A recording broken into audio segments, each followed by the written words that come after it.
Hey everybody, this is a quick video in case you have an AOSmith hot water heater and it's giving you an E02 error, and if it's giving you this error it will have turned off, and so you need to figure out what's going on to get it back on.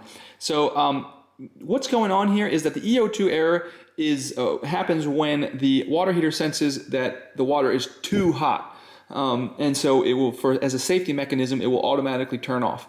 So there's a couple things that could be going wrong here. We'll start with the easiest things to deal with.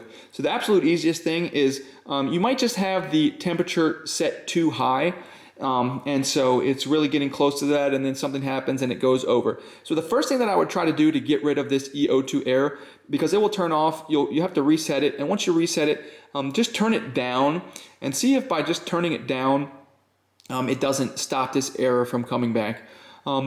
The next thing that could be going wrong with it is it could just be a thermostat issue, where the thermostat is sensing that it's too hot, but it's actually not too hot, and you'll just have to have the thermostat either repaired if there's some wiring issues to the thermostat, or have it replaced.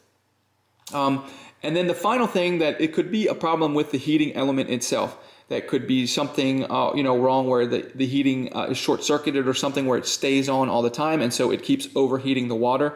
And you'll probably have to have a technician out to figure out what's going on there. But anyway, that's what's going on. So hope this video helped. Thanks a lot for watching. Have a great day.